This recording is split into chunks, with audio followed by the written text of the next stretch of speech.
नमस्कार, मी राहुल कुलकर्णी. EV अशी गाडी की ज्याला सोलार जोडलेलं आहे आणि भारतातला हा पहिला प्रयोग आहे. पुणेकर मंडळींनी केला आहे. किमान देशपांडे तर त्याच्यातले गृहस्थ पुण्याचे आहेत. सो त्यांनी मला असं सांगितलं की जी फॅमिली कार आहे ती साधारणपणे वर्षात 10,000 किलोमीटर चालते, तर त्यातले 3,000 किलोमीटर हे सोलारवरचे. पण ही अशी जी टॅक्सी आहे जी त्यांनी डिझाईन केली आहे त्याच्यात सोलार हे 50,000 किलोमीटर साधारण वार्षिक ती चालेल. तर ती फक्त तुम्हाला AC आणि बाकीच्या ज्या छोट्या छोट्या गोष्टी त्याच्यासाठी ते वापरता येईल. पण ही ती पुन्हा कार आहे, प्रोटोटाईप आहे हे, पण सोलार प्लस EV अशा पद्धतीचं हे मॉडेल आहे. बरोबर बरोबर. राईट. आता याच्या स्पेसिफिकेशनबद्दल बोलू. हां, तर आम्ही ही टॅक्सी म्हणून बनवली आहे गाडी. जशी इव्हा आम्ही बनवली पर्सनल कार आणि तिथून पूर्ण जमिनीपासून वर बांधली, राईट. तशी तर आम्ही ही एक टॅक्सी बनवली आहे. आणि टॅक्सी बघा अशी अशी गोष्ट असते की त्याचं काम आपल्या पर्सनल कारपेक्षा वेगळं असतं. राईट. आणि तुम्ही आता जर दार उघडून बघाल, एक मिनिट मी करून देतो. आणि याच्यावर टॉपला सोलार असणार आहे. इथे टॉपला सोलर असणार आहे. ओके. पण टॅक्सी म्हटलं की पॅसेंजरसाठी जागा आणि तुम्ही बसा की. हो. आणि पॅसेंजरसाठी जागा खूप मोठा लेग रूम आणि हां हां, तर हे फार महत्वाचं आहे. आणि जनरली तुम्ही जेव्हा CNG टॅक्सीमध्ये जाता तेव्हा मागे सामान ठेवायला जागा नसते. मी नंतर तुम्हाला दाखवीन, मागे जागा भरपूर दिली. याची लांबी रुंदी आधी आपण सांगू, सोलार बद्दल बोलू आणि मग आपण त्याचा. आणि ही पण गाडी 3 मीटर लांब आहे. त्यामुळे याची एक याचं रिझन असं आहे की ही क्वाड्रिसायकल कॅटेगरीची लिमिट आहे. त्यामुळे गाडी या कॅटेगरीमध्ये याहून लांब असू शकत नाही. आणि रुंदीमध्ये ही 1.8 मीटर आहे. ओके. आणि याच्यामध्ये कपॅसिटी जी दिलेली आहे, इथे तीन लोक मागे मावू शकतात. पॅसेंजर्स मागे 3 असतील, मागे पॅसेंजर पुढे 1 असेल. आणि नाही, ऍक्च्युली असं या कॅटेगरीच्या रिक्वायरमेंटसाठी पुढे सामानासाठी जागा असणार आहे ड्रायव्हरच्या बाजूला, प्लस मागे तिघांची जागा असणार आहे. फाईन. तर ही पुढची जागा आहे की जिथे तुम्ही लगेज वगैरे तुमचा ठेवू शकता. प्लस जे मागचं लगेज आहे त्याच्याशिवाय अजून इकडे लगेज ठेवायला जागा आहे. आणि त्या फॅमिली कारमध्ये जशी सोलारच्या वेळेला तुम्हाला एक रूफटॉप सारखा फील आला होता, तो असणार आहे त्याही वेळेस. इथे ऍक्च्युली कळणार पण नाही, कारण की इथे पूर्ण हे फ्लॅट रूफ असल्यामुळे याच्यावरती सोलर इंटिग्रेट केल्यानंतर कोणाला कळणार पण नाही. ओके. ह्याचे जे सोलारचे डिटेल्स असतील तेही आम्हाला सांगा. हो. सोलारची साईज काय असेल, किती ते जनरेट करेल? ही 2 स्क्वेअर मीटरची सोलर पॅनल असणार याच्यावरती. हे पण मेड इन इंडिया पॅनल आहे. ओके. आणि दुसरी गोष्ट म्हणजे या एरियामध्ये जे पॅनल बसेल त्याच्यातून 2 unit of electricity per day या रेटला इलेक्ट्रिसिटी जनरेट. ओके.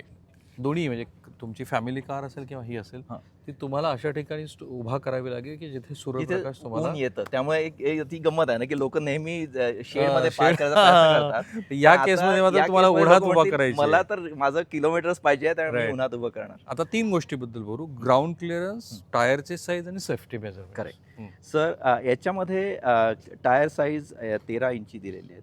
आणि इथे ग्राउंड क्लिअरन्स 180 मिलीमीटर दिलेलं आहे. आणि हे महत्वाचं आहे कारण की टिपिकल इंडियन रोड्स आणि मुख्य म्हणजे खडतळ रस्त्यांवरती जर जाते गाडी तर त्याला क्लिअरन्स असावं. त्यामुळे भरपूर क्लिअरन्स गाडीसाठी आहे. Fine. Just like any other car in the market. Okay. Safety measurements बद्दल.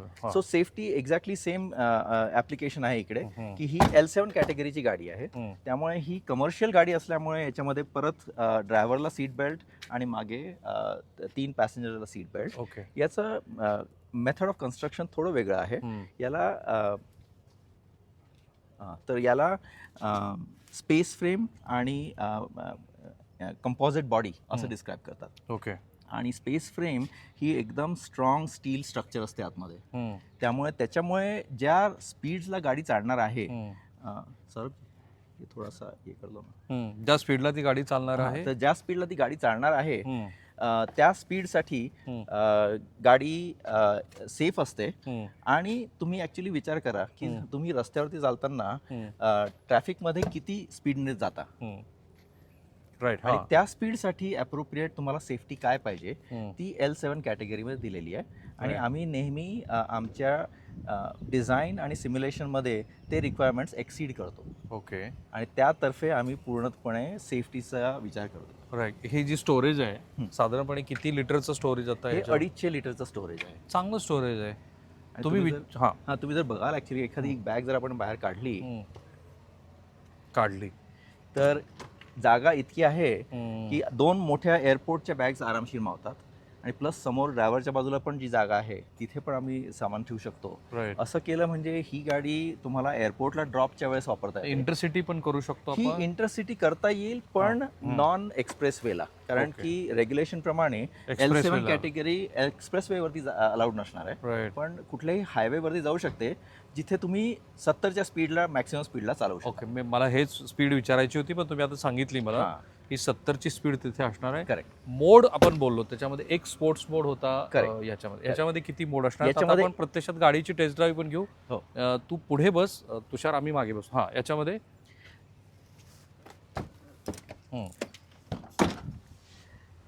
याच्यामध्ये स्पीड बद्दल तर तुम्हाला आता एक गंमत सांगू. तुम्ही जर एखाद्या टॅक्सी फ्लीट ऑपरेटरशी बोलाल तर ते विचारतात की बाबा स्पीड काय तुमची पुण्यात 40 मिनिटात काही तर 2-3 किलोमीटर वगैरे नाही, आणि वरून त्यांचं काय असतं, सर वी कॅन गो नाव. तर आपण टेस्ट ड्राईव्ह घेतोय. टेस्ट ड्राईव्ह घेतो तर त्यांचं म्हणणं असतं की तुम्ही ऍक्च्युली स्पीड 70च्या खाली लिमिट करून द्या आम्हाला, कारण की आमचे ड्रायव्हर कारण की आमचे ड्रायव्हर सेफ्टीसाठी आम्हाला त्यांना कमी ताब्यात ठेवायचं आहे, त्यामुळे तुम्ही आम्हाला गाडी 60ची लिमिट करून द्या. काही लोक म्हणतात आम्हाला 50ला लिमिट करून द्या. वा. त्यामुळे इथे उलटा प्रश्न आहे. स्पीडनी गाडी नेण्याच्या पेक्षा तुम्ही किती चांगली कंट्रोल करून ठेवाल गाडी, ती आम्ही ॲज अ OEM ती फर्मवेअर लेवलला सेट करू शकतो. आणि त्यामुळे सेफ्टीच्या दृष्टीने 2 इफेक्ट होतात. एक तर ऍक्सिडेंट्स होण्याचे चान्सेस टॅक्सी ड्रायव्हरचे कमी असतात, आणि दुसरी गोष्ट म्हणजे ऍक्सिडेंट्स हे त्या टॅक्सी फ्लीट ओनरचं मॅक्सिमम लॉसचं वेक्टर आहे. ओके. आणि त्यामुळे तेही कंट्रोल करायला पाहतात. आणि दुसरी गोष्ट म्हणजे मग गाडी आम्ही ही गाडी आम्ही एक मिनिट, नॉइज जे दिसतोय ईव्ही मध्ये नॉर्मली तर तसाही कमी असतो. तसाही कमीच असतो, आणि याच्यात आता बोलताना आपल्याला तर काहीच प्रॉब्लेम येत नाही, दिसत नाहीये मला. पण एक मी तुम्हाला सांगणार होतो की गाडी आम्ही डेव्हलप केली आहे पूर्णपणे मेकॅनिकल, इलेक्ट्रॉनिक, आणि जे we can have another ride. So जे डेटा तुम्ही गॅदर करू शकता गाडीमधून, तो डेटा आम्ही गॅदर करून हे एकतर फ्लीट ऑपरेटरला देऊ शकतो किंवा दुसऱ्या एखाद्या अथॉरिटीला देऊ शकतो. जसे लोक इन्शुरन्स वगैरे साठी मागतात डेटा, गाडीचा रनिंग डेटा, तर तो पण आम्ही देऊ शकतो. ही नवीन काइंड ऑफ डेव्हलपमेंट आहे, ही नवीन यूज ऑफ टेक्नॉलॉजी आहे टू इम्प्रूव्ह त्या फ्लीट ओनरचं बाय युजिंग AI, नाही, just by having access to this data. Okay. Insurance companies can give better insurance rates. Great. The fleet operator can make sure की त्यांचे कोणते driver safely चालवतात आणि कोणते ड्रायव्हर सेफली चालवत नाही आहे. वा, हा पण ॲडिशनल तुम्ही महत्त्वाचा मुद्दा सांगितला. आता राहिला प्रश्न बॅटऱ्याच्या कॅपॅसिटीज आणि किमतींचा. किती सेगमेंट याच्यात उपलब्ध आहेत? तर याच्यामध्ये आम्ही सुरुवातीला एक गाडीची एक ट्रेम आम्ही ऑफर करू जी 7 लाखाची असेल, आणि ती फुल 250 किलोमीटरची रेंज देईल. ओके. आणि मग त्याप्रमाणे पुढे बघू. जर काही फ्लीट ऑपरेटर्स म्हणले की आम्हाला 250 नको, आम्हाला लेट्स से 175 किलोमीटर्स पाहिजे किंवा 150 किलोमीटर पाहिजे, त्यांच्यासाठी आम्ही मग एक नेक्स्ट लेवलची लहान बॅटरी बनवू शकतो आणि त्यांना मग ती गाडी पण. ओके. एक महत्त्वाचा प्रश्न जे प्रेक्षकांच्या मनात येईल ते म्हणजे लोक मायलेजला कम्पेअर करत असताना मला प्रति किलोमीटर किती दर साधारण बसेल? बरोबर. When I am spending 7 lakh rupees for commercial vehicle and 4 lakh rupees for family car. Correct. तर साधारण त्याची तुम्हाला गंमत सांगतो. आणि तिथे तुमची इलेक्ट्रिक कार सगळ्यात जास्त फायदेकारक ठरते. राईट. तर पहिली गोष्ट म्हणजे पर्सनल कार जी इवा आहे ती 50 पैसे प्रति किलोमीटर एवढ्या, म्हणजे जी फॅमिली कार आहे 50 पैसे प्रति किलोमीटरला जाईल. ओके. आणि टॅक्सी 90 पैसे पर किलोमीटर. अरे वा, हे मोठंच इव्हॅल्युएशन तुम्ही आणताय. या गाडीवरती त्यांनी स्लोगन लिहिलंय, smart, sleek and solar, Eva your perfect city car. तुम्ही म्हणालात काहीतरी बोला. नाही, तर मी तुम्हाला ते सांगत होतो की तुम्ही जेव्हा, आणि ही परत टॅक्सीची गोष्ट करतोय आपण, तर टॅक्सी जो चालवतो त्या व्यक्तीला हा प्रश्न असतो की मी टॅक्सीचा EMI भरतो आहे, हो. मी टॅक्सीसाठी माझं पेट्रोल किंवा डिझेलचा खर्च करतो आहे आणि मला मेंटेनन्सचा खर्च पडतो आहे. या सगळ्या खर्चानंतर मला काहीतरी रस्त्यावर गाडी चालवताना कमाई मिळतं. बरोबर. त्याच्या कंपॅरिझनमध्ये तुम्ही जेव्हा हे 3 एलिमेंट्स ॲड करता या गाडीचे, तेव्हा त्यांना जर ते आता कंपॅरिझनसाठी तुम्ही त्यांना सांगू शकतो की एखादी छोटी CNG गाडी जर ते चालवत असतील आणि त्या मनाने CT4 हे टॅक्सीचं नाव आहे, CT4 चालवायला लागले तर त्यांना महिन्याला 10,000 रुपयांचा अधिक इन्कम होऊ शकेल. याचा पूर्ण इफेक्ट होतो. तुम्ही देशपांडेजी उशीर केला थोडं, 10-20 वर्ष आधी करायला पाहिजे. नाही हो, प्रत्येक गोष्टीला बरोबर वेळ असते आणि आधी लोकांनी खूप चांगले एफर्ट करून इलेक्ट्रिक कार्स आणण्याचा प्रयत्न केला आहे, पण तो यशस्वी झाला नाही कारण की ती वेळ आली नव्हती. आणि आता गव्हर्नमेंटचा सपोर्ट आहे, इंडस्ट्रीचा सपोर्ट आहे आणि टेक्नॉलॉजी आता अशी डेव्हलप झाली आहे की रिलायबिलिटी जी मिळते आपल्याला ती या गाडीला कमीत कमी 5 वर्ष चालवता येईल या लेवलची रिलायबिलिटी मिळू शकेल. वा. आणि ते सगळे फॅक्टर जेव्हा जुळून येतात तेव्हा ती खरी वेळ होते अशा गाडीला रस्त्यावर आणायची. तरीही एक प्रश्न जो EV बद्दलचा असतो ते म्हणजे लाईफ लॉंग बॅटरी वगैरेला जी काही गॅरंटी वॉरंटी मिळते ती तशी 8च वर्षाची असते. इथे मला सगळ्यात चांगलं काय वाटलं तर मुळात तुमची गुंतवणूक फार कमी आहे. तुमचा मायलेज 50 पैसे फॅमिली कारसाठी आणि 90 पैसे म्हणजे काहीच नाही हो. आणि असं काहीतरी इनोव्हेशन ह्या भारताला त्याची फार गरज होती. पुण्यातल्याच मंडळींनी केल्यामुळं मला तो फारच आनंद वाटला. तरी मला खात्री आहे देशपांडेजी, अनेक लोकांच्या मनातले प्रश्न पूर्णपणे आपण घेऊ शकलेलो नाही आहे.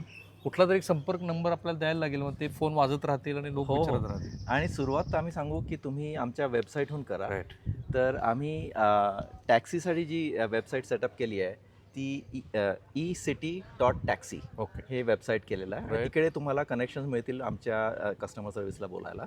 आणि इवासाठी जी आहे ती evacitycar.com या वेबसाईटला जर लोक गेले तर त्यांना तिकडे मिळेल. त्याशिवाय कोणाला जी ईमेल ID वगैरे मिळाले तर जास्त लोकांना आणखी असा ईमेल ID नाही, तर त्या वेबसाईटवरती सगळ्यांचे कॉन्टॅक्ट्स दिलेले आहेत. फाईन. थांबूया आपण इथे. हे काही त्यांचं प्रमोशन नाही आहे. मला जेव्हा मी एका कार्यक्रमाला आलो मला लक्षात आलं की हे इतकं छान आहे की ते महाराष्ट्रासमोर आणि जगभरातले जे मराठी भाषिक प्रेक्षक आहेत आपले त्यांच्यासमोर जायला हवं. ही भारतातली पहिली सोलार बेस असलेली टॅक्सी आणि फॅमिली कार तुम्ही आज पाहिली. ह्या अशाच इनोव्हेटिव्ह आयडिया जिथे जिथे लोक, आता बघा ना, कोलकात्यातले हे कुलकर्णी फॅमिली मी तुम्हाला दाखवली. ॲम्स्टरडॅममधले खूप लोक तुमच्यासमोर आम्ही घेऊन आलो. नो युअर कंपनीच्या सेगमेंटमधनं कोण कोण आले तुमच्या भेटीला, ज्याचे राज्यकर्ते इतक्या चांगल्या पद्धतीनं दखल घेत आहेत की श्री देवेंद्र फडणवीस यांनी मुकुल कुलकर्णी यांना बोलवलं कोलकात्यामध्ये आणि त्यांना सांगितलं की तुम्ही महाराष्ट्रामध्ये इन्व्हेस्टमेंट करा.